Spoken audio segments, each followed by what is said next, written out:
S Rohit, ಕೊಟ್ಟಿರ್ತಕ್ಕಂಥ ಪ್ರಶ್ನೆಗೆ ಉತ್ತರ ಬಿಡಿಸೋಣ. ಓಕೆನಾ?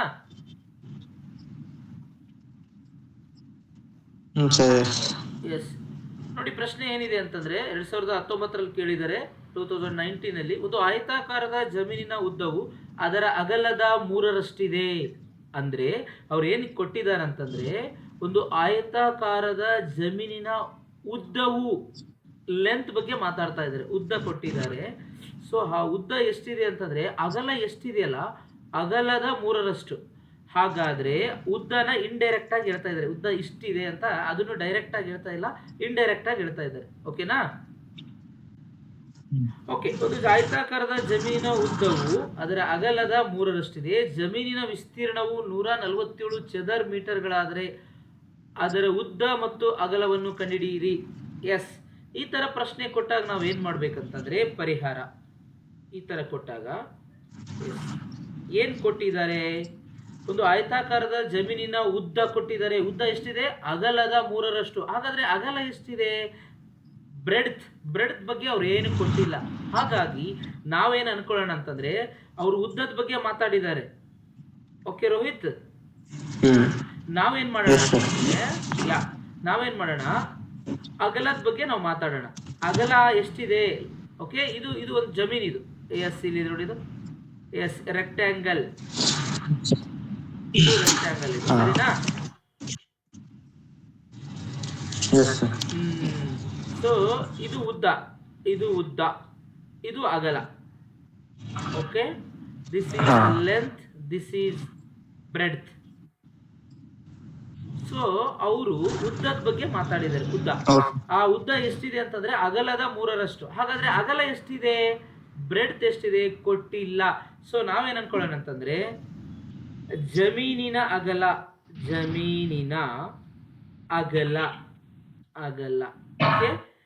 ಎಕ್ಸ್ ಮೀಟರ್ ಆಗಿರಲಿ. ಎಷ್ಟಿದೆ ಅಂತ ಗೊತ್ತಿಲ್ಲ, ನಾವೇನ್ ಅನ್ಕೊಂಡ್ಬಿಡೋಣ, ಎಕ್ಸ್ ಮೀಟರ್ಗಳಾಗಿರಲಿ.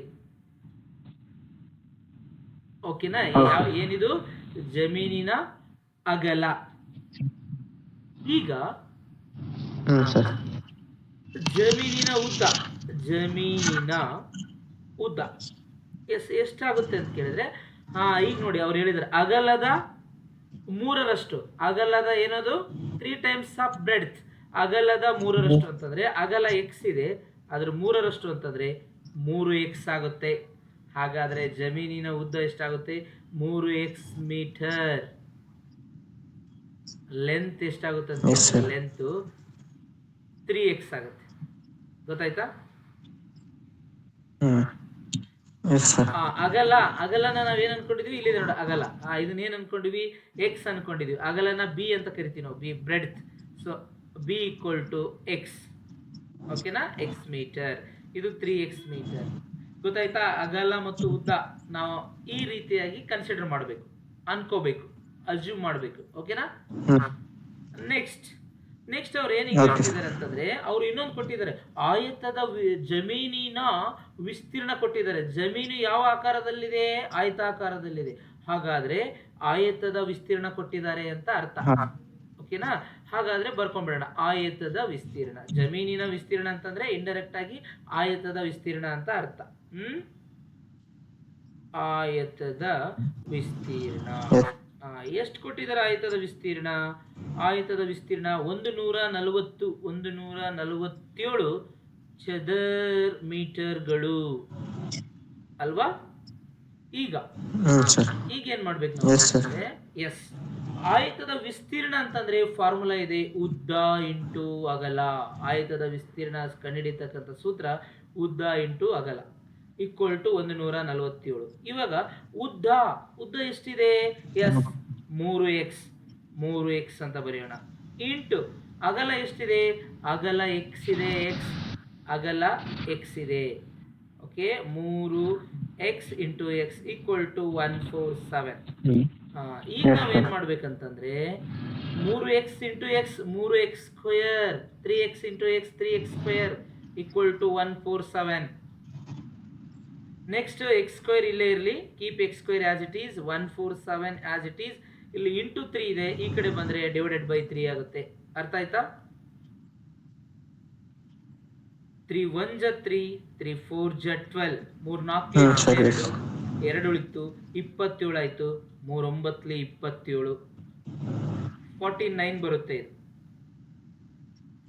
ಬೇಕಂದ್ರೆ ನಿಮಗೆ ಇದು ಗೊತ್ತಾಗಿಲ್ಲ ಅಂದ್ರೆ ಭಾಗಾಕಾರ ಮಾಡೋದನ್ನ ಈ ತರ ನಾವು ಭಾಗಾಕಾರ ಮಾಡ್ಕೋಬಹುದು. ಹೇಗೆ 147 ಡಿವೈಡೆಡ್ ಬೈ 3 ಅಂತ ಬರ್ಕೊಂಡ್ಬಿಟ್ಟು ಈಸಿಯಾಗಿ ನಾವು ಭಾಗಾಕಾರ ಮಾಡ್ಬೋದು ಈ ರೀತಿಯಾಗಿ. ಹೇಗೆ 3 4 ಜ 12, 3 4 12, 14ರಲ್ಲಿ 12 ಕಳೆದ್ರೆ 2 7 ಇಳಿಸ್ಕೋಬೇಕು, 27 ಆಗುತ್ತೆ. 3 9 27, 27ರಲ್ಲಿ 27 ಕಳೆದ್ರೆ 0. ಹಾಗಾದ್ರೆ ಆನ್ಸರ್ ಎಷ್ಟು ಬಂತು? 49. Got the point? ಯಾ. ಈಗ X square equal to 49. But ನಮಗೇನು ಬೇಕು? ಎಕ್ಸ್ ವ್ಯಾಲ್ಯೂ ಬೇಕು, X. So we want X. ಹಾಗಾಗಿ ಎಕ್ಸ್ ಇಲ್ಲಿ ಇಟ್ಕೊಳ್ಳಿ. ಆಗ ಈ ಸ್ಕ್ವೇರ್ ರೈಟ್ ಸೈಡ್ ಹೋಗುತ್ತೆ. ಸ್ಕ್ವೇರ್ ರೈಟ್ ಸೈಡ್ ಹೋದ್ರೆ ಇಟ್ ಬಿಕಮ್ ಸ್ಕ್ವೇರ್ ರೂಟ್. ವರ್ಗ ಈ ಕಡೆ ಬಂದ್ರೆ ಅದು ಸ್ಕ್ವೇರ್ ರೂಟ್ ಆಗ್ಬಿಡುತ್ತೆ. ರೂಟ್ 49 ಆಗುತ್ತೆ. Therefore x equal to root 49 ಅಂತಂದ್ರೆ 49ರ ವರ್ಗಮೂಲ 7 7 49 7. ಹಾಗಾದ್ರೆ ಎಕ್ಸ್ ವ್ಯಾಲ್ಯೂ ಎಷ್ಟಾಗುತ್ತೆ? 7 ಬರುತ್ತೆ. X equal to 7. X equal to ಎಷ್ಟು ಬರುತ್ತೆ? 7 ಪ್ಲಸ್ ಆರ್ ಮೈನಸ್ 7 ಬರುತ್ತೆ. ಸೊ ಮೈನಸ್ 7 ನೆಗೆಟಿವ್ ಅಲ್ಲಿ ಇರುತ್ತಲ್ಲ, ಹಾಗಾಗಿ ನಾವು ಅದನ್ನ ಕನ್ಸಿಡರ್ ಮಾಡಲ್ಲ. ಓಕೆನಾ? ನೆಕ್ಸ್ಟ್ ಎಕ್ಸ್ ವ್ಯಾಲ್ಯೂ ಸಿಕ್ತು. ಹಾಗಾದ್ರೆ ಜಮೀನಿನ ಅಗಲ ಎಷ್ಟಿದೆ ಅಂತ ಕೇಳಿದ್ರೆ ಅಗಲ ಇದು 7 ಮೀಟರ್ ಇದೆ. ಜಮೀನಿನ ಅಗಲ ಎಷ್ಟಿದೆ? ಹಾಗಾದ್ರೆ 7 ಮೀಟರ್. ಆವಾಗಲೇ ನಾವು ಜಮೀನಿನ ಅಗಲ ಎಕ್ಸ್ ಅನ್ಕೊಂಡಿವಿ ತಾನೆ? ಆವಾಗಲೇ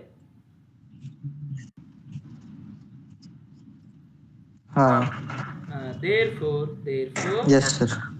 ಜಮೀನಿನ ಅಗಲ ಈಕ್ವಲ್ ಟು, ಆವಾಗಲೇ ಅಗಲ ಗೊತ್ತಿರಲಿಲ್ಲ, ಎಕ್ಸ್ ಅನ್ಕೊಂಡಿದ್ವಿ. ಸೊ ಇವಾಗ x equal to 7 metre. therefore ಜಮೀನಿನ ಉದ್ದ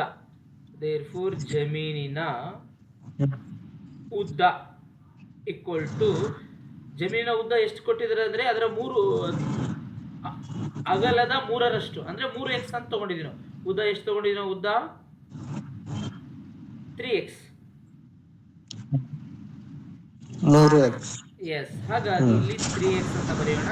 so 3 as it is. Very good. 3 as it is into x ಅಂದ್ರೆ 7. ಸೊ 7 3ಲಿ 21 ಮೀಟರ್. ಹಾಗಾದ್ರೆ ಜಮೀನಿನ ಅಗಲ 7 ಮೀಟರ್, ಜಮೀನಿನ ಉದ್ದ 21 ಮೀಟರ್. ಅವ್ರೇನ್ ಕೇಳಿದ್ದಾರೆ? ಜಮೀನಿನ ಉದ್ದ ಮತ್ತು ಅಗಲ ಕಂಡುಹಿಡಿಯಿರಿ ಅಂತ ಹೇಳಿದ್ದಾರೆ. ಓಕೆ,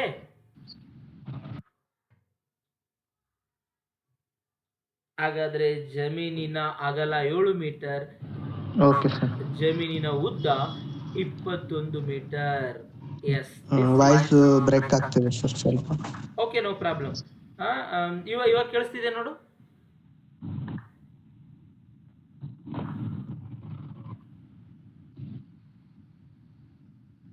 therefore ಜಮೀನಿನ ಉದ್ದ ಸ್ವಲ್ಪ ಬ್ರೇಕ್ ಆಗ್ತಿತ್ತು, ಇವಾಗ ಕೇಳಿಸ್ತಿದೆ. Very good. ಎಸ್. ಹಾಗಾದ್ರೆ ಜಮೀನಿನ ಉದ್ದ ಎಷ್ಟು ಬಂತು?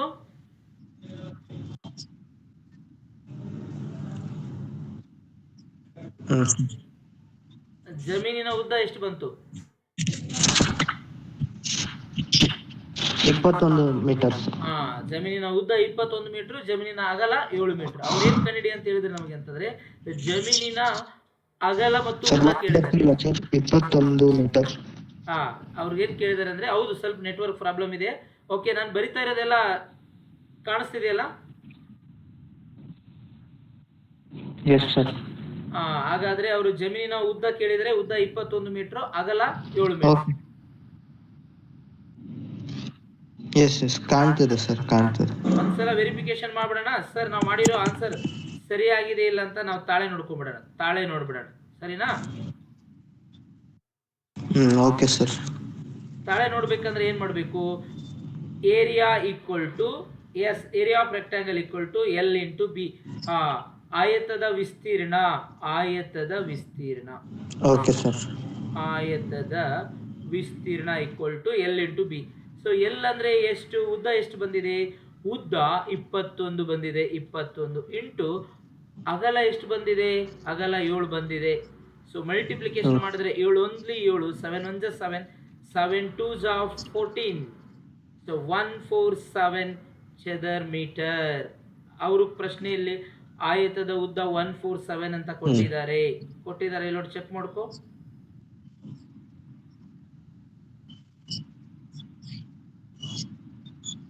ಆಯತದ ವಿಸ್ತೀರ್ಣ, ಆಯತದ ವಿಸ್ತೀರ್ಣ ಎಸ್ 147 ಕೊಟ್ಟಿದ್ದಾರೆ. ಗೊತ್ತಾಯ್ತಾ?